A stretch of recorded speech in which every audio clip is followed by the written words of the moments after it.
힐링 가족 여러분, 안녕하세요. 이번 시간에는 운동 효과를 극대화하려면 하루 중에 어느 시간대, 언제 해야 할까라는 기사를 보면서 이야기해 볼까 합니다. 운동도 아침에 하느냐, 점심에 하느냐, 또 저녁에 하느냐, 야간이나 새벽에 하느냐에 따라서 건강 상태가 달라진다는 것들을 알고 계신가요? 각자 살아가고 있는 환경이나 혹은 내가 갖고 있는 질병, 지병, 그리고 생활 패턴에 관련된 직업 등 이런 여러 가지 요소를 종합해서 나에게 맞는 운동 시간대는 언제일까? 이런 것들을 한번 생각해 보시면 더 좋을 것 같아요. 자, 새벽 운동이냐, 저녁 운동이냐, 많은 사람들이 운동 시간대를 놓고 고민하고 있습니다. 건강을 위해서 운동은 하고 싶은데 시간을 내기가 쉽지 않고 운동 효과도 중요합니다. 과연 하루 중에 언제 하는 것이 가장 좋을까요? 결론부터 얘기하자면 운동 효과 면에서는 일단 저녁 운동이 더 좋다고 합니다. 똑같은 운동을 해도 저녁 운동을 할 때 부신피질 호르몬과 갑상선 자극 호르몬의 분비량이 증가합니다. 이들 호르몬은 신진대사를 올리고 몸의 각성도를 높여서 운동 효율을 증대시켜주기 때문입니다. 야간 운동은 늦게 자고 늦게 일어나는 이른바 올빼미형 수면 습관을 가진 사람에게 적합하다고 합니다. 여기서 말하는 야간 운동은 거의 이제 밤늦게 12시 넘어서 하는 새벽 운동을 말하는 겁니다. 반면에 일찍 자고 일찍 일어나는 수면 습관을 가진 사람들은 새벽 운동이 권장된다고 합니다. 새벽 운동은 매일 일정한 시간에 일어나서 운동을 할 수 있기 때문에 가장 중요한 규칙적인 생활을 몸에 익힐 수 있습니다. 이 규칙적인 생활이 얼마나 중요한지 다들 아시죠? 우리 신체에는 리듬이라는 것이 있습니다. 그리고 호르몬 분비도 이제 시간대에 맞게 분비됩니다. 그렇기 때문에 저녁에 운동하는 게 좋기는 하지만 아침에 일찍 운동하시는 분들은 또 이런 신체 균형이나 신체 리듬에 이 바이오 리듬에 또 좋은 효율을 바로 느낄 수 있는 거죠. 또한 공기 오염이 없는 곳에서 아침에 상쾌한 공기를 마시고 운동을 하면 아드레날린계 호르몬의 분비를 촉진시켜서 더욱 가볍고 활기차게 하루를 시작할 수 있습니다. 자, 하지만 모든 사람들이 이에 해당되는 건 아니에요. 만성질환인 고혈압이나 당뇨가 있으신 분들은 새벽보다는 저녁에 운동하는 것이 더 효율적입니다. 흔히 환자의 경우 야간 운동이 문제가 될 것 같지만 고혈압이나 당뇨가 있는 사람은 새벽 운동이 오히려 문제가 될 수 있습니다. 이유는 삼성 서울병원 스포츠의학팀 얘기를 들어볼 수 있는데요. 하루 중에 혈압은 일반적으로 아침 잠자리에서 막 일어났을 때가 가장 높다고 합니다. 그래서 갑자기 새벽 운동을 하게 되면 뇌와 심장에 과부하가 걸려서 위험할 수도 있다고 해요. 실제로 오전 중에 심장마비에 걸릴 위험이 오후보다 2배 이상 높다는 연구 결과도 있다고 합니다. 또 이제 당뇨병 환자도 새벽보다 저녁 운동이 권장됩니다. 이유는 뭘까요? 네, 그렇죠. 저혈당 때문이죠. 새벽에 빈속에 운동을 하면 저혈당의 위험이 있고 아침보다 저녁을 많이 먹는 사람은 저녁 식사 후에 운동을 하면 혈당을 효과적으로 떨어뜨릴 수 있기 때문입니다. 아마 집안에 당뇨병 환자분들이 있으신 분들은 잘 아실 거예요. 예를 들어서 우리가 이제 밥을 먹거나 혹은 밥을 먹기 전에 이제 그 반올림 혈당 체크를 하잖아요. 혈당 체크를 했는데 혈당이 높아. 어떻게? 그럼 한 10분, 15분 정도 걷고 운동하면 금방 혈당을 떨어뜨리실 수 있습니다. 하지만 오전 중에는 저혈당이기 때문에 잘못 운동하면 큰일 날 수도 있어요. 당뇨는 고혈당보다 저혈당이 더 위험합니다. 다들 꼭 잊지 마세요. 저혈당에 대해서 쇼크가 오면 쓰러지면 만약에 가족이나 주위에 사람이 있으면 괜찮은데 혼자 있을 때 이런 상황이 생기면 큰일 날 수도 있습니다. 꼭 명심하시고요. 항상 조심하시기 바랍니다. 자, 이어서 새벽 운동은 시간에 쫓겨 서둘러 운동을 하게 되지만 야간 운동은 반대로 또 시간적 여유가 있다는 것도 장점이죠. 이제 일 끝나고 집에 왔으면 밥 먹고 좀 쉬다가 운동하고 가면 다음 스케줄이 어디 또 가야 되고 일하러 가야 되고 그런 건 아니니까, 그죠?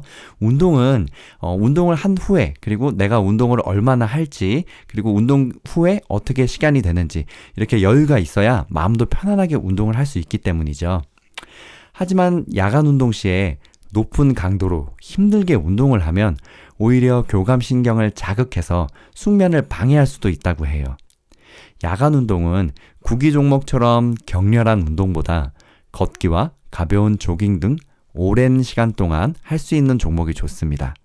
오래 할 수 있는 종목이라고 또 너무 길게 운동하면 오히려 수면에 방해가 될 수도 있으니까요. 2시간 정도 이내가 바람직하다고 합니다.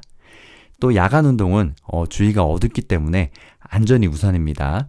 너무 어둡지 않은 곳에서 운동을 하셔야지 넘어지거나 아니면 낙상의 위험을 줄일 수 있습니다. 자, 또 다른 이야기. 그렇다면 주중에 눈코 뜰 새 없이 바쁜 사람들은 운동을 휴일에 몰아서 해도 괜찮을까?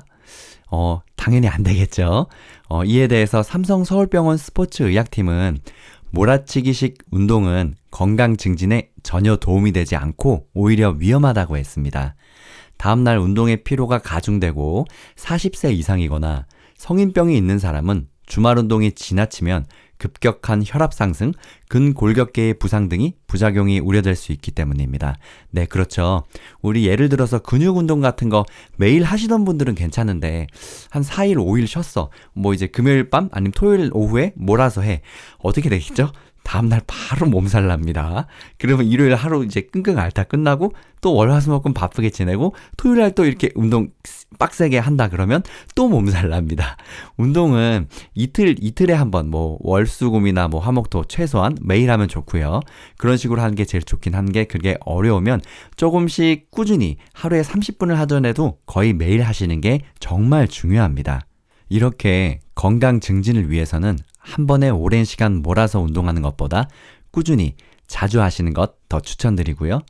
주말에 한꺼번에 5시간씩 어디 멀리 운동하러 가는 것보다 격일로 하시던지 그런 식으로 밸런스를 꼭 맞춰주세요. 운동뿐만 아니라 잠도 마찬가지예요. 아시죠? 주말에 이제 6일 내내 열심히 일했으니까 하루 쉬자 하고 일요일날 한 12시간 자죠? 자고 일어나면 목 아프고요, 허리 아프고요, 두통도 생기고 더 피곤합니다. 잠도 똑같아요. 몰아서 자는 것보다는 이제 매일매일 적당한 시간을 밸런스 있게, 균형 있게 주무시는 게 좋습니다. 자, 그러면 우리가 운동을 하는데 이왕이면 효율성을 높여서 되게 전략적으로, 지능적으로 같은 시간을 운동하더라도 운동 효과를 조금 더 많이 볼 수 있는 방법을 찾고 싶잖아요. 전문가들이 제안하는 운동 능력을 향상시키는 피트니스 팁에 대해서 몇 가지 이야기해 드릴게요. 다이어트 하시는 분들에게 있어서 운동은 살을 빼기 위한 수단일 것이고 전문 선수들에게 있어서 운동은 신체 능력 향상을 위한 것입니다. 특히 트레이너들이나 관련 강사들은 아름다운 몸매를 가꾼다는 점에서는 일반 다이어트 하시는 분들과 목적은 같지만 이들의 운동 과정은 운동 강도와 효율성적인 측면에서 상당한 차이가 있습니다. 이는 전문 운동 선수들도 마찬가지인데요. 우리 일반인들과의 차이점은 무엇일까요? 전문가들은 바로 전략의 차이라고 말합니다. 가령 운동 초보자인 우리들은 우리의 신체의 운동 능력을 모두 발휘할 수 있는 방법을 잘 모르겠죠? 일종의 노하우의 차이라고 할 수 있는데요. 운동을 할 때는 명확한 전략과 목표를 세우는 것, 이런 것들이 우리가 하는 운동을 단순 노동으로 바꾸지 않는 비결이라고 합니다. 자, 그 팁은 첫 번째, 목표를 정하는 것입니다. 모든 일에 가장 앞서 먼저 해야 할 일은 바로 자신의 목표를 구체화하는 것이죠. 이는 운동도 마찬가지래요. 자신에게 적합하고 실현 가능한 목표를 정해서 예를 들면 일주일에 3번 20분 운동하는 것이다. 단 여기서 주의해야 할 점은 이러한 운동 과정을 모두 기록해 운동 과정에서 발생하는 신체의 변화를 수시로 인식해야 하는 것이다. 이런 식으로 목표를 정하라는 거예요. 자, 또 두 번째, 운동의 과정을 기록하라는 겁니다. 다양한 운동으로 사용자가 운동을 상기시켜야 한다고 해요. 바쁜 일상에 치이다 보면 어느 순간 우리는 하고자 마음먹은 일을 연기하거나 무의식적으로 잊어버려요. 그죠? 헬스장에 월초에 등록했는데 한 2, 3일 가고 한 일주일 안 가. 그런 경우 있잖아요. 굉장히 안 좋은 거죠. 그리고 이 체험은 바빴던 그 시간에만 국한되지 않고 시간에 여유 있을 때도 그대로 전염된다고 합니다. 주말이나 휴일에도 무엇을 해야 할지 모른다는 거, 이럴 때 문제를 타파하기 위해서는 내가 어떤 운동을 왜 해야 하는지, 그리고 어디를 어떻게 해야 하는지를 꼭 기록해야 할 필요가 있습니다.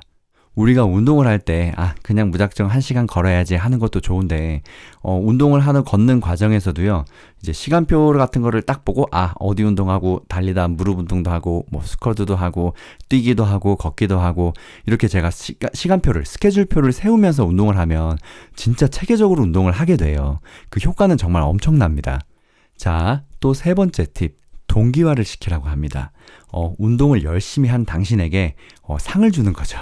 다 먹는 거는 빼고, 막 기름진 거 빼고요. 삼겹살 빼고, 삼겹살도 줘도 되는데 적당히, 만약 뭐 일주일에 한 달 동안 계획했던 운동 성취 효과를 달성했다 이러면 뭐 이제 스스로한테 상을 주는 거죠. 뭐 이제까지 노력이 무산되지 않도록 음식 이외의 상, 이를테면 평소에 보고 싶었던 영화나 마사지, 정말 사고 싶은 게 있는데 뭐 비싼 건 아니야. 한 10,000원짜리인데 이때 딱 사는 거지. 그런 식으로 자기 자신을 단련시키는 거죠.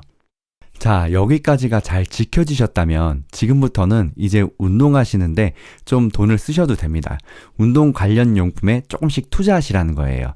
예를 들어서 걷기 운동을 해. 내가 뭐 한두 달 동안 지금 얘기한 대로 기록도 하고 스케줄도 잘 짜고 잘 지키고 살도 좀 빠지고 호흡도 좋아지고 체력도 좋아지는 것 같아. 그러면 어떻게 돼? 정말 좋은 조깅화가 필요하게 됩니다. 그런데 이런 조깅화 같은 거 예를 들어서 몇만 원짜리 사면요. 돈 아까워서라도 더 운동을 하게 되더라고요. 정말 그렇게 된다니까요. 여러분 돈 우리가 뭐 주고 사고 쓰고 사기만 하고 안 쓰면 그거 아까워서라도 쓸 것 같아요. 이것도 동기화와 관련된 거예요. 내가 운동을 하면서 정해진 목표를 하나씩 달성해 나갈 때 이제 할 수 있는 것들이죠. 참고로 전문가들은 이제 조깅화 살 때 하이톱 슈즈는 발목 지지대가 너무 많아서 연결 부위가 약해질 수 있으니 착용을 자제하라고 합니다. 또 오래 사용한 신발이 닳기 시작하면 반드시 교체해야 한다고 하네요. 전문가들은 이 기간이 3개월에서 6개월 정도라고 예상하고 있대요. 사실 많이 짧죠. 신발 하나 사면 보통 5년 이상은 신지 않나요? 저 같은 경우는 저는 메이커 운동화는 아예 안 쓰고요. 저는 보세만 해요. 그러니까 메이커 없는 그냥 싼 신발 있죠. 그 중에도 보면 조깅에 이렇게 가볍게 또 특화되어 있는 것도 잘 있어요. 대신 신발 바닥은 좀 빨리 닳지만 3개월에서 6개월은 너무 빠른 것 같고 한 9개월에서 1년 정도 되면 신발을 바꾸면 좋을 것 같아요. 비싸지 않아도 저렴한 좋은 신발 많으니까. 자, 또 이 과정까지 이제 성공하셨다면 내가 더 운동의 효율을 더 극대화시키고 싶어. 자, 그럼 5번째 팁. 함께 즐길 수 있는 파트너, 팀을 맺으라고 하네요. 함께 운동과 다이어트를 감행할 수 있는 파트너, 그룹, 팀을 찾으래요. 같은 목표를 앞에 둔 이들은 동질감을 느끼는 동시에 서로 간의 의욕을 고취시키기 마련입니다. 마치 시험을 앞둔 스터디 그룹처럼 말이죠. 때로는 경쟁을 하고 때로 서로 의욕을 북돋아주는 관계는 이렇듯 동일한 목표를 가진 단체에게서만 가능하다고 합니다. 정말 맞는 말이에요. 운동할 때 즐거운데 이제 혼자 장기간 운동하게 되면 사람은 사회성 동물이잖아요. 물론 혼자 있는 시간을 정말 여유롭고 즐겁고 행복하게 즐기시는 분도 있지만 반면에 심심하고 운동하는 시간이 많이 외롭게 느껴지시는 분들도 있을 거예요. 이런 분들은 이제 파트너나 팀을 찾아야겠죠. 같이 운동할 친구들이나 아니면 새로운 또 사람들을 찾아야겠죠. 역시 운동의 효율을 극대화시키는 한 방법이니까요. 달리기 선수들 기록 아시죠? 혼자 뛸 때보다 뭐 옆에 두세 사람 같이 뛰는 게 기록이 더 좋게 나온다고 합니다. 그렇겠죠? 옆에서 내가 열심히 뛰고 있는데 바로 옆에서 막 따라오고 있어. 아니면 더 멀리 먼저 가. 그러면 어떻게 돼? 더 따라가게 되죠.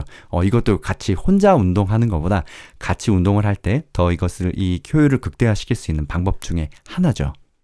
전문가들이 말하는 6번째 팁은요. 천천히 시작하라고 합니다. 저부터 천천히 말을 해야겠네요. 운동 속도도 또한 중요하죠. 많은 전문가들이 운동은 조급하게 하지 말고 천천히 시작하는 것이 중요하다고 강조합니다. 실제로 운동을 막 시작하는 이들의 대부분은 갑작스럽게 그리고 한꺼번에 많은 운동을 하려고 한다고 합니다.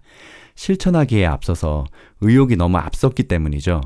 이런 결과는 운동의 지속성을 방해하는 원흉이 됩니다. 전문가들은 이러한 운동을 각 부위별로 쪼개서 하루 동안 할 수 있도록 조절을 해야 한다고 전합니다. 이러한 운동 계획의 운동의 양은 별로 관계가 없대요. 적은 운동과 활동량이라 해도 반복하면 큰 효과를 가지겠죠. 전문가들은 10분에서 15분가량 하루에 3번에서 4번 정도 걸쳐 운동을 반복하는 것을 추천하고 있다고 합니다. 이렇게 되면 이제 뭐 1시간 정도 운동하는 거겠죠? 자, 전문가들이 얘기하는 7번째 팁. 쉽게 할 수 있는 운동, 뭐겠죠? 걷기 운동이죠. 만약 이것저것 다 귀찮다면 그냥 무작정 걷는 게 정말 좋은 방법이에요. 특히 구보는 특별한 운동법을 모르는 이들도 누구나 쉽게 운동에 대한 지식이 전혀 없어도 운동으로 접근하기 아주 좋아요. 이렇게 걷기 운동은 모든 운동의 시작이자 끝입니다. 그쵸? 그리고 이런 걷기 운동은 장비도 필요 없어요. 기구도 필요 없어요. 그냥 운동화만 있으면 할 수 있어요. 그렇죠? 자, 지금까지 우리가 운동하기 좋은 시간대와 운동에 대해서 효율성을 높일 수 있는 팁에 대해서 이야기해 보았는데요. 어떠세요? 운동을 앞으로 할 때 조금 더 효율적이고 또 좋은 방법으로 운동하는 시간을 많이 하지 않더라도 정말 효율성 있게 그리고 알차게 운동할 수 있는 방법이 정말 많이 있습니다. 우리 힐링 여행자 채널에서 건강과 관련된 생활 정보들을 이렇게 같이 이야기하고 있잖아요. 건강에 좋은 음식들, 그리고 우리가 이런 질병들이 생기지 않으려면 어떻게 해야 하는지, 또 운동은 어떻게 해야 하는지. 운동은요, 여러분, 건강의 필수 요소입니다. 아무리 좋은 거 많이 잘 먹고 규칙적으로 잘 생활하고 잠도 많이 자고 면역성도 기르고 그래도 운동을 하지 않으면 절대 건강해질 수 없어요. 그리고 건강해지려면 이렇게 운동하고 부지런해져야 합니다. 시간을 효율적으로 많이 써야 한다는 거죠. 힐링가족 여러분, 오늘 하루도 건강하시고 매일매일 가볍게 운동하시고 항상 행복하세요. 건강하게 운동하는 거는요, 긍정적인 생활을 높일 수 있는 엄청난 방법입니다.